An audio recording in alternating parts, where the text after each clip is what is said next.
আমরা যা কিছু আবর্জনা বলে ফেলে দিই তার মধ্যে থেকেও কিন্তু শক্তি তৈরি হতে পারে। অবাক লাগছে? আজকে আমরা ঠিক এই জাদুটাকেই খুব কাছ থেকে দেখব, কিভাবে সাধারণ গোবর থেকে তৈরি হয় রান্নার গ্যাস।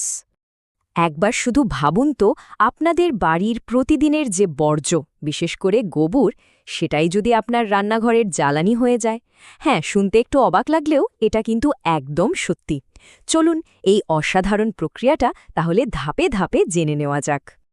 তো সবার আগে যে প্রশ্নটা আসে সেটা হলো, এই গোবর গ্যাস জিনিসটা আসলে কি? গোবর গ্যাস, যার আরেকটা নাম হচ্ছে বায়োগ্যাস, সেটা আসলে প্রকৃতির দেওয়া এক দারুণ উপহার। পুরোপুরি টেকসই আর পরিবেশ বান্ধব একটা জ্বালানি। সহজ করে বললে, বায়োগ্যাস হলো এক ধরনের প্রাকৃতিক গ্যাস। এটা তৈরি হয় গোবর, রান্নাঘরের ফেলে দেওয়া জিনিস বা ধরুন গাছের পাতা, এই ধরনের জৈব বর্জ্য যখন পচে যায় তখন। তবে এর একটা বড় শর্ত আছে। এই পচন প্রক্রিয়াটা হতে হবে এমন একটা জায়গায় যেখানে একদম অক্সিজেন নেই। আর এই প্রক্রিয়াতেই তৈরি হয় মিথেন গ্যাস, যেটা দাহ মানে জ্বলে ওঠে। আর এটা দিয়েই রান্না করা বা আলো জ্বালানোর মতো কাজগুলো করা হয়। আচ্ছা, তাহলে এবার আসল জায়গায় আসা যাক। মানে কিভাবে এই গ্যাসটা তৈরি হয়? পুরো ব্যাপারটা কিন্তু মাত্র 4টে সহজ ধাপে হয়ে যায়। এই 4টে ধাপ হল: প্রথমে স্লারি বানানো, তারপর হয় অ্যানারোবিক ডাইজেশন বা সোজা কথায় অবায়বীয় পচন।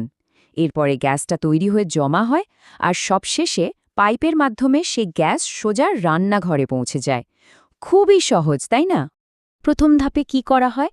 কাঁচামাল মানে গোবর আর অন্যান্য জৈব বর্জ্য, সেগুলোর সাথে পরিমাণ মতো জল মেশানো হয়। এটা মেশানোর পর যে ঘন থকথকে তরলটা তৈরি হয় তাকে বলে স্লারি। আর এই স্লারি কিন্তু পুরো প্রক্রিয়ার আসল ভিত্তি। এরপর এই যে স্লারিটা তৈরি হলো, সেটাকে একটা বায়ুরোধী ডাইজেস্টার ট্যাঙ্কের মধ্যে ঢেলে দেওয়া হয়। এই ধাপের সবথেকে জরুরি বিষয়টাই হলো, ট্যাঙ্কের ভেতরে কিন্তু এক ফোঁটাও অক্সিজেন থাকতে পারবে না, কারণ ওই অক্সিজেনবিহীন পরিবেশটাই গ্যাস তৈরির জন্য সবচেয়ে দরকারি। ট্যাঙ্কের ভেতরে তখন কি হয়? সেখানে থাকা লক্ষ লক্ষ ছোট ছোট অণুজীব মানে মাইক্রো অর্গ্যানিজম, তারা এই জৈব বর্জ্যগুলোকে ভাঙতে শুরু করে দেয়। মানে ওগুলোই তাদের খাবার। এই যে অবায়বীয় পচন বা অ্যানারোবিক ডাইজেশন, এই পুরো প্রক্রিয়াটা শেষ হতে মোটামুটি 2 থেকে 3 সপ্তাহ মতো সময় লাগে। আর বর্জ্য ভাঙ্গার এই প্রক্রিয়াতেই কিন্তু আসল জাদুটা হয়। তৈরি হতে শুরু করে মিথেন গ্যাস। গ্যাস তো হালকা, তাই না? তাই এটা ধীরে ধীরে প্ল্যান্টের একেবারে ওপরের দিকে থাকা গ্যাস হোল্ডারে এসে জমা হতে থাকে। ভাবা যায় কিভাবে বর্জ্য থেকে ধীরে ধীরে শক্তি তৈরি হচ্ছে। আর একদম শেষ ধাপে একটা পাইপলাইন দিয়ে এই জমা হওয়া গ্যাসটা সোজা চলে যায় রান্নাঘরে। সেখানে এটা ধোঁয়াহীন একদম পরিষ্কার একটা জ্বালানি হিসেবে রান্নার উনুন জ্বালাতে কাজে লাগে। কিন্তু দাঁড়ান, গল্পটা কিন্তু এখানেই শেষ নয়।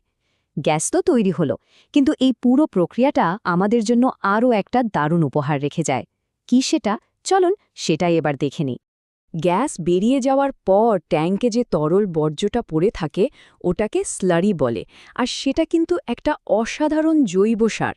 একবার ভেবে দেখুন, একদিকে রাসায়নিক সার যেটা কিনতে অনেক টাকা লাগে আর যেটা দিনের পর দিন মাটির ক্ষতি করে, আর অন্যদিকে এই স্লারি একদম প্রাকৃতিক, বিনে পয়সায় পাওয়া যায়, আর এটা মাটির স্বাস্থ্য আরও ভালো করে তোলে। আর এই কারণেই কৃষকদের জন্য এটা একটা আশীর্বাদের মতো। তারা এই পুষ্টিতে ভরপুর স্লারিটা সরাসরি নিজেদের জমিতে ব্যবহার করতে পারেন।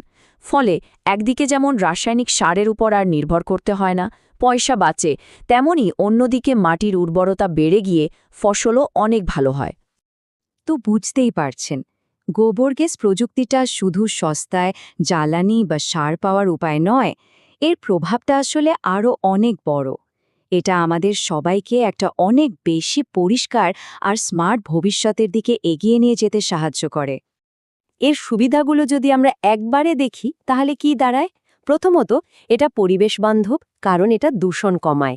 দ্বিতীয়ত, এটা একটা নবায়নযোগ্য শক্তির উৎস, মানে এটা কখনো ফুরিয়ে যাবে না। খরচ খুবই কম, তাই এটা জ্বালানির একটা দারুণ বিকল্প। এমনকি স্বচ্ছ ভারত মিশনের মতো সরকারি প্রকল্পের মাধ্যমে এর জন্য ভর্তুকিও পাওয়া যায়। আর সব শেষে এটা কিন্তু গ্রামীণ এলাকায় নতুন কাজের সুযোগও তৈরি করে। তাহলে শেষ কথাটা কি দাঁড়ালো? কথাটা খুব সহজ। Waste is only waste if you waste it. অর্থাৎ কোনো জিনিস ততক্ষণই আবর্জনা যতক্ষণ আমরা সেটাকে আবর্জনা ভেবে ফেলে রাখি। এই প্রক্রিয়াটা আমাদের এটাই শেখায় যে যদি সঠিক ব্যবহারটা জানা থাকে তাহলে কিন্তু আবর্জনার ভেতর থেকেও অমূল্য সম্পদ খুঁজে পাওয়া সম্ভব। ভিডিওটিকে ইনফরমেটিভ মনে হলে লাইক করুন, শেয়ার করুন এবং চ্যানেলটিকে সাবস্ক্রাইব করুন। ধন্যবাদ।